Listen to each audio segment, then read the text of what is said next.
Do you find yourself holding back in life because you don't feel confident with how you look?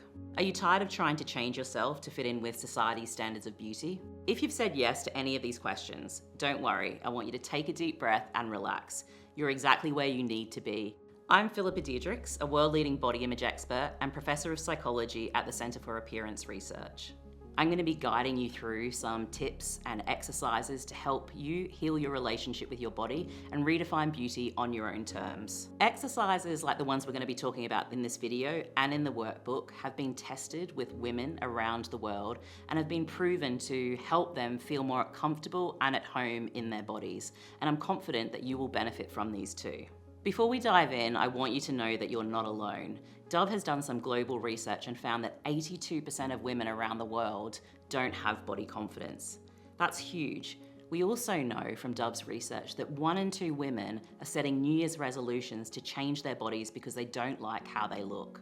Sadly, I'm not surprised by this statistic. I've talked to thousands of women around the world and heard similar stories everywhere I go about how unhappy they are with their bodies and how they wish their life might be different if they could change the way that they looked. I definitely recall many times where me not feeling great about my body would either make me not go to things or not participate or do that but be annoyed about it. It's honestly hell, and it's happened to me for many years, just not being completely satisfied with the way you look. I've always been like a really bubbly, friendly, chatty person, but I've noticed like the older I get, it's like there's a light that's dimming, and I really do think it's a result of the number of years I've spent telling myself that I'm not good enough. I'm starting to get wrinkles and stuff now, and I've got grey hair that I have to part my hair in a certain way because I don't want it to be seen as much. And it bothers me. It does bother me.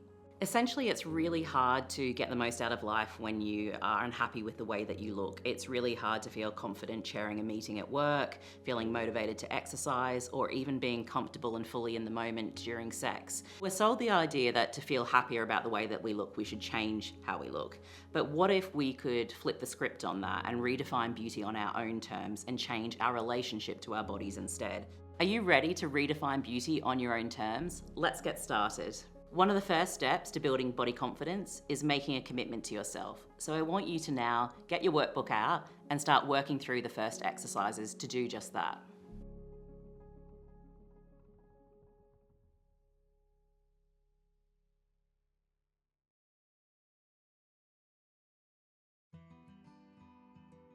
The good news is that you don't have to love every aspect of how you look to be body confident. In fact, when we talk about body confidence as psychologists, what we're meaning is that it's about developing acceptance, respect, and gratitude for your body. Even the bits that you might feel ambivalent about or that you don't like. It's about that overall sense of appreciation for your body. When you're feeling uncomfortable in your body, there's an irresistible urge to set some kind of resolution or goal to change the way that you look, as though that's going to make you feel better. But what I'd encourage you to do is make a commitment to yourself and get really clear with your intentions, and instead consider how healing your relationship with your body might be a better goal in the longer term to help you lead the life that you want to lead. I think it's important to be realistic that building body confidence isn't going to happen overnight. Unfortunately, it's something that we often work on throughout our lives. I think I went through an interesting phase in entering into womanhood where I became acutely aware of the fact that my body was changing and there was nothing I could do about that. And part of me really loved that, to be honest. Like, I found it quite liberating because I guess when my body was changing in a way that I couldn't control, it felt way easier to say, well, I have to accept this. Here are some ways that you can nurture body confidence in your day-to-day life. The first one is filtering out unhelpful beauty pressures. So this might be culling accounts on social media that you notice yourself comparing your body to or that don't make you feel great about yourself. So I'm really intentional about who I follow on social media now in terms of influencers and making sure that they look like me and that they can represent me. I just think we're all affected by everything that's out there. No one walks around with their eyes closed and their ears closed. The second one is listening to your body and honoring its needs. So noticing when you're hungry, noticing when you're tired, or meeting its needs for pleasure. So nowadays, if I hit the gym and I may be tired one day, I feel like it's okay to stop. The third way, which is one of my favorites and one of the most powerful, is taking moments throughout your day to focus on what your body can do rather than what it looks like, and appreciating all of the amazing things that our bodies do to allow us to get through life. What I'd like to remind you of, if you're having a bad body image day, that's okay. The important thing in those moments is to be really kind to yourself, be patient, and maybe talk to yourself as though you were a friend and give yourself some grace. I'd invite you to pause the video now and turn to your workbook.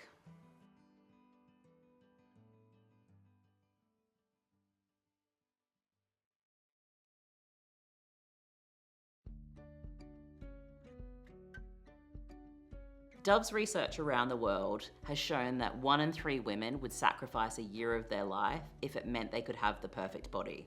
Put so plainly, it's really scary. It sounds like a good gamble, but it's also sad. You could experience many things in that year, so you're essentially maybe robbing yourself.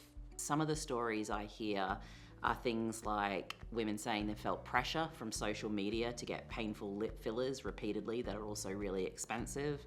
They've really struggled with how their body has changed and their weight has changed after giving birth and having a baby. And also thinking that they're gonna look unattractive if they let their hair go grey, or not even feeling comfortable to use dating apps because they're worried about being judged with how they look. The really common thread to all of these stories is that society's standards of beauty have a real impact on our lives and how we show up in the world.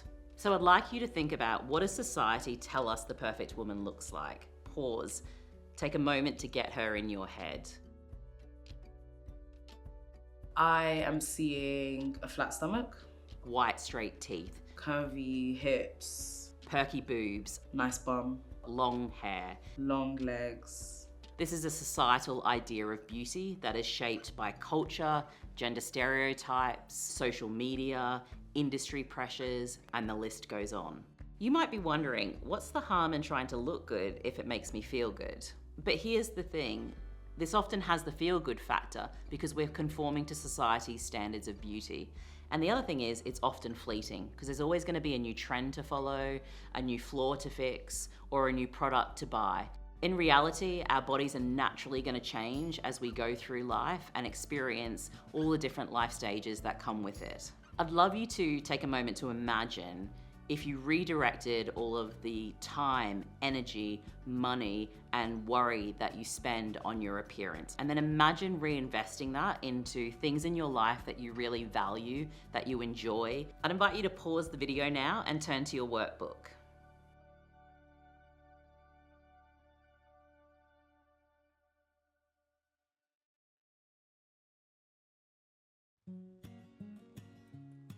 Have you ever paused to ask yourself, is your beauty routine serving you, or are you serving it?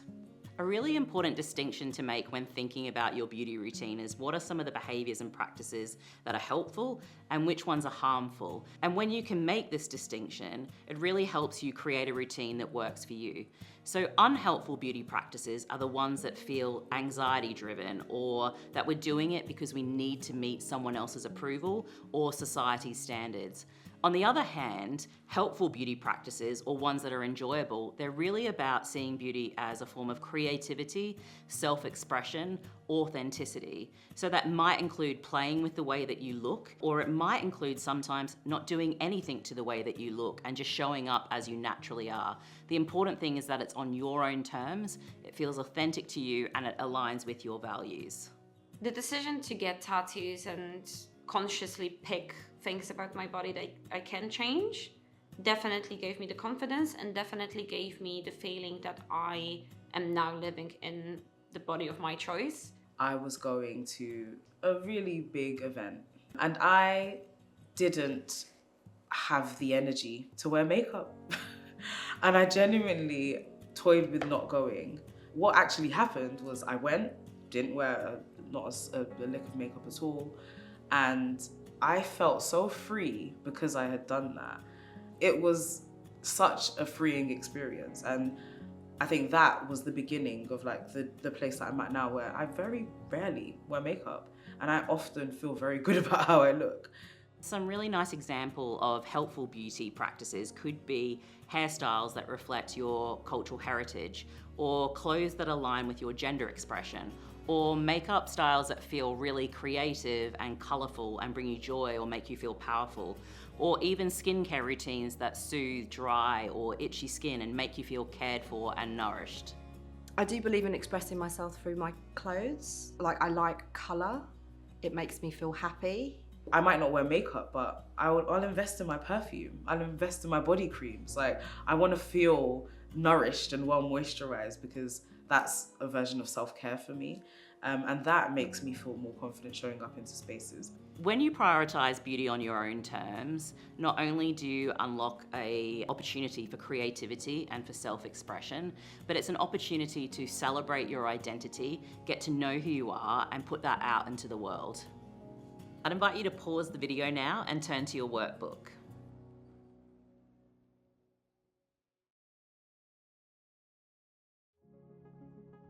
I want to thank you for coming along with me on this journey and taking the time to reflect on your own experiences and set new intentions when it comes to body confidence. This is not always an easy journey, and it's something that you're going to return to throughout your life, but I'd really encourage you to keep going with it, because there are so many benefits to feeling at home in your body and to appreciating and respecting it. I'd love for you to continue this conversation, share this video and the workbook with your friends, and keep coming back to it on days when you feel like a boost.